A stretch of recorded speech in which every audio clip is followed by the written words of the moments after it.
Hello, it's Nani. Last February 25 nga, nag-food crawl kami dito sa Marikina. Ang first location namin dito sa SM Marikina. Dito na rin yung meet-up location namin at una naming pinuntahan dito, yung Vikings. Kung hindi nyo na itatanong, first time ko lang makapasok at makakain dito sa may Vikings sa SM Marikina. Pero alam nyo ba, isa to sa pinakaunang buffet dito sa Marikina. Etong Vikings Luxury Buffet dito sa SM Marikina. Pagpunta namin dito guys, sobrang haba ng pila at talagang pinipilahan pa rin siya until now. Super dami din pala mga pagpipilian na iba't ibang klase ng mga pagkain dito sa Vikings. Sa sobrang dami niyong pagpipilian, hindi ko na ata alam kung ano uunahin ko kasi parang lahat ata masarap. Gustuin ko mantikman lahat ng mga putahe ng pagkain dito pero parang hindi ko yata kaya dahil sobrang dami. Alam nyo ba guys na mahigit 10 content creators na magkakasama kami ngayon para dito sa food cruise na gagawin namin dito sa Marikina. At yung iba dito sa mga pupuntahan namin napuntahan na rin namin at for sure naman eto mga pupuntahan namin natikman nyo na rin. Medyo mahaba pa tong araw namin para gawin tong food crawl kaya kumapit kabe dahil marami pa kaming pupuntahan. Parang brunch na ata tong ginawa namin dito sa may Vikings pero eto naman yung sunod namin na pinuntahan. Yung Jang Korean Corn Dog pala yung pangalan ng pinuntahan namin dito sa may 4th floor lang ng SM Marikina. Nag-o-offer nga sila dito ng iba't ibang flavors ng corn dog at tignan nyo naman guys. So sobrang dami namin na nakatikim dito sa Myungjang Korean Corn Dog. Puntahan nyo rin tong Myungjang, dito lang yan sa may tapat ng food court sa SM Marikina. After namin dito sa may SM Marikina, sumakay na rin kami ng coaster papunta sa second location. Sabi nila ito na daw yung parang pinaka-lunch namin. Timpla House of Dinakdakan pala yung second location namin. Dito lang yan sa may Hill Fernando sa Marikina. For me, one of the best dinakdakan na natikman ko dito sa Marikina. Kaya kung naghanap kayo ng masarap na pulutan, puntahan mo na tong Timpla. Dito sa Timpla House of Dinakdakan, syempre hindi lang to puro dinakdakan. Meron din silang mga sisig, iba't ibang putahe ng pagkain. Meron din silang sinerve dito na mainit na sinigang, mga chicken wings, mga pasta, mga cheese stick at marami pang iba. Para sa akin guys, isa to sa pinakamasarap na nakainan ko dito sa Marikina, etong Timpla House of Dinakdakan. Hindi man ako ganong kahilig sa pagkain ng dinakdakan pero eto guys, gustong gusto ko to at isasabay mo sa mainit na kanin. Siguro mas the best tong dinakdakan nila kung merong kasabay na beer. Char! Pero ganun pa man guys, sana yung mga pinuntahan namin dito mapuntahan nyo rin kasi promise, masarap yung mga pagkain na mga pinuntahan namin. Although pagdating naman sa mga panlasa ng pagkain, syempre iba-iba tayo dyan. Natikman ko rin dito guys yung sinigang nila na beef pala ang laman nito, akala ko baboy. Mas malasa pala kapag beef ang ginamit mo sa sinigang pero iba rin pala talaga yung lasa kapag baboy din ang ginamit mo. Pangilang resto pa lang tong pinuntahan namin pero guys, busog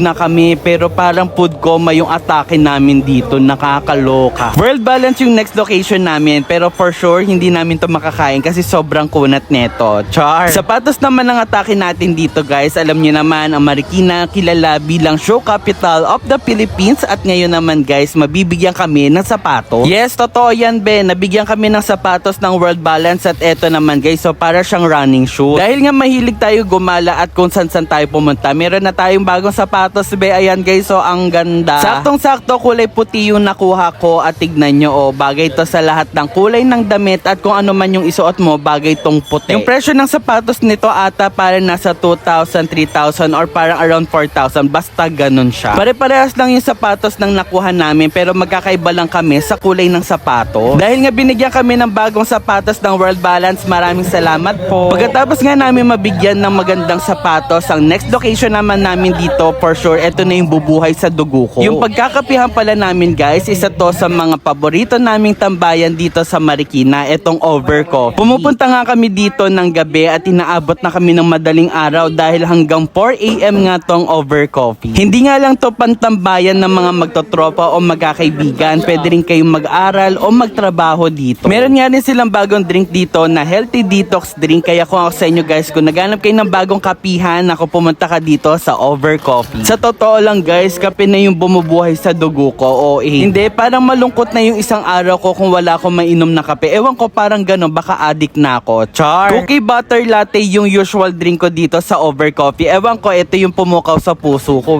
Char! Ewan ko, tuwing tatambay kami dito, cookie butter latte yung ino-order ko. Wala lang, sobrang paborito ko. Dito sa Overcoffee guys, mapapansin nyo, meron din silang ino-offer dito dito ng mga chicken. Everyday Chicken yung pangalan nito. Kung naalala nyo, ito yung pinuntahan ko manukan malapit sa may Ayala Malls, Marikina. Dito sa part na to guys, na-meet namin si Miss Ina at si Sir Dino para malaman namin kung ano ba yung meaning ng overcoffee at kung ano ba yung history neto. Kaya kung gusto mo malaman na kung magkape ka dito sa overcoffee. So finally, last location namin dito sa may Yahoo Kitchen sa may Hill Fernando. Dito na nga yung last location namin guys sa may Yahoo Kitchen. Dito na rin kami nag-dinner, nagpahinga at nagpa-refresh. Dito sa Yahoo Kitchen, dito na rin namin ginanap yung awarding o bigayan ng mga certificates at closing remarks. Para naman sa Social Tribe Media na nag-create ng event ng food crawl dito sa Marikina. Congratulations sa inyo guys para dito sa first event nyo at dito pa ginanap sa Marikina. Sobrang nakakatuwa. Kaya kung ako sa inyo, join the tribe na. O sige na, ingat!